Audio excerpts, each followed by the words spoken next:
Hello guys, আজকে আমরা chicken কিমা বিরিয়ানি তৈরি করব। তো শুরু করা যাক। ফার্স্ট এখানে আমি কিছু পরিমাণে পেঁয়াজ ও লঙ্কা দিয়ে দিচ্ছি।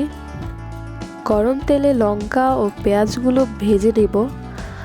একটু কাঁচামরিচ দিয়ে দিলাম, প্রায় 4-5টা হবে। পেঁয়াজ, কাঁচামরিচ ও লঙ্কাগুলো লাল করে অর্থাৎ ব্রাউনিশ করে ভেজে নিতে হবে। এবং এখানে 1 টেবিল চামচের মতো আদা বাটা দিয়ে দিলাম। এখন আদা বাটাগুলো পেঁয়াজ কাঁচামরিচের সাথে ভালো করে মেশাতে হবে। কিছু পরিমাণে টমেটোও দিয়ে দিলাম। সবগুলো এখন ভালো করে মিশিয়ে গালিয়ে নিতে হবে।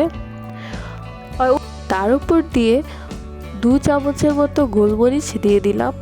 এখন মশলার সাথে সবগুলো ভালো করে মিশাতে হবে। সবগুলো উপকরণ ভালো করে তেলে ভেজে নিতে হবে। তো উপর দিয়ে আমি 2 চামচের মতো গরম মশলাও দিয়ে দিলাম। তো এখানে আমি অল্প পরিমাণে বিলাতি ধনিয়া পাতা দিয়ে দিলাম ঘ্রাণ আসার জন্য। তো আমি সবগুলো ধনিয়া পাতা একসাথে মিশিয়ে নিব এবং 5 মিনিটের জন্য ঢেকে রেখে দিব। তো 5 মিনিট পর আপনারা দেখতেই পাচ্ছেন আমাদের টমেটোগুলো গলা শুরু হয়ে গেছে। যখন টমেটোগুলো অর্ধেক গলেই গেছে, এখানে আমি কিমা করা মাংস অর্থাৎ যে চিকেনগুলো আছে তা আমরা দিয়ে দিলাম। তো চিকেনের কিমার সাথে আমি একটু উপর দিয়ে 1 চামচের মতো গোলমরিচ এবং গাজর কুচি দিয়ে দিলাম, জাস্ট ফ্লেভার তৈরি করার জন্য, যাতে ফ্লেভারটা স্ট্রং আসে। তো আমি সবগুলো উপকরণ একসাথে ভালো করে মাখিয়ে দিব এবং ভালো করে কষিয়ে নিতে হবে তেলের সাথে। তো আমি একটু উপর দিয়ে পেঁয়াজ কুচিও দিয়ে দিলাম, জাস্ট ফ্লেভার আনার জন্য। আর এখানে 2 চামচের মতো সয়া সস অ্যাড করে দিব, এটাও কিন্তু খুবই স্বাদ বাড়াবে। উপর দিয়ে কিছু আলু কুচি দিয়ে দিলাম। এখন সবগুলো আলু, সবজি, চিকেনগুলো গলার জন্য আমাদের একটু ওয়েট করতে হবে। আপনারা দেখতেই পাচ্ছেন আমি সবগুলো মশলার সাথে সবজি আর চিকেনগুলো ভালো করে মাখিয়ে নিচ্ছি। তো এখানে আমি কিছুক্ষণের জন্য ঢেকে রেখে দিব। তো এখন আমরা পোলাওটা তৈরি করে নেই। তো ফার্স্ট আমরা একটু তেল দিয়ে দিলাম, সয়াবিন তেল, ও উপর দিয়ে কিছু পেঁয়াজ কুচিও দিয়ে দিলাম। উপর দিয়ে কিছু লবণ অ্যাড করে দিচ্ছি যাতে আমাদের পেঁয়াজ কুচিগুলো তাড়াতাড়ি গলে যায়, এবং 2টো কাঁচামরিচও দিয়ে দিলাম। এখন একটি লঙ্কাও দিয়ে দিয়েছি। তো 1 চামচ পরিমাণে আদা বাটা দিয়ে দিলাম। এখন সবগুলো উপকরণ ভালো করে তেলে ভেজে নিতে হবে। তো আমি উপর দিয়ে কিছু গরম মশলা অ্যাড করেছি 1 চামচের মতো। দেখেন আমি ভালো করে মিশাচ্ছি।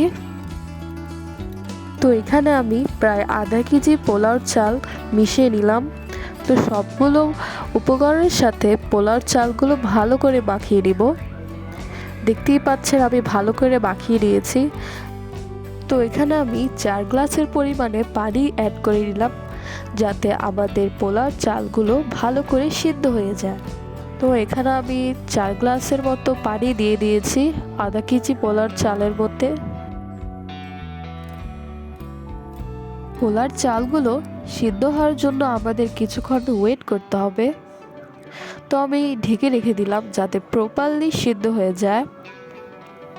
আর এখানে আমাদের চিকেনের কিমার যে রেসিপিটা তা কিন্তু তৈরি হয়ে গেছে। তো আমি এই পোলাও চালের মধ্যে সবগুলো মাংসের কিমাগুলো দিয়ে দিব। তো দেখতেই পাচ্ছেন আমি অল্প অল্প করে সবগুলো উপকরণ পোলাও চালের উপর দিয়ে দিচ্ছি। ভালো মতন উপকরণগুলো পোলাও চালের উপর দিয়ে আমরা ভালো করে মাখিয়ে নিব। আর এই চিকেন কিমা পোলাওয়ের স্বাদটা কিন্তু অসাধারণ হয়েছিল।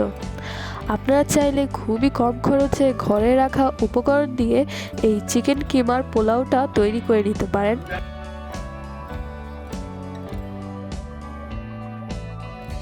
তো দেখতেই পাচ্ছেন আমি এখানে 1 চামচের পরিমাণে সয়া সস অ্যাড করে দিলাম এবং উপর দিয়ে কিছু গরম মশলাও অ্যাড করে দিলাম। তো আমাদের কিমা পোলাওর সাথে এই মশলাগুলো ভালো করে মাখিয়ে নিব, তাহলে স্বাদটা আরও দ্বিগুণ বেড়ে যাবে। তো উপর দিয়ে কিছু লেবুর রস ছিটিয়ে দিলাম। আবারও কিছু বিলাতি ধনিয়া পাতা দিয়ে দিলাম। এখন ঢাকনা দিয়ে কিছুক্ষণের জন্য রেখে দিব। তো প্রায় 10 মিনিট পর আমি ঢাকনাটি উঠিয়ে নিলাম। তো দেখেন এখনও পোলাওর চালগুলো অর্ধ সিদ্ধ হয়েছে, আরেকটু পরে হয়তো হয়ে যাবে।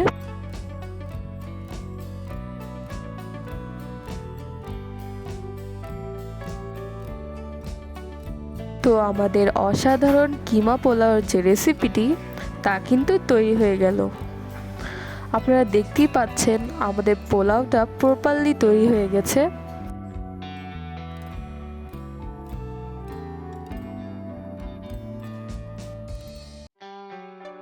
আর এই চিকেন কিমা পোলাওর যে স্বাদটি তা কিন্তু অসাধারণ। আপনারা চাইলে বাসায় খুব সহজেই এই রেসিপিটি তৈরি করে নিতে পারেন।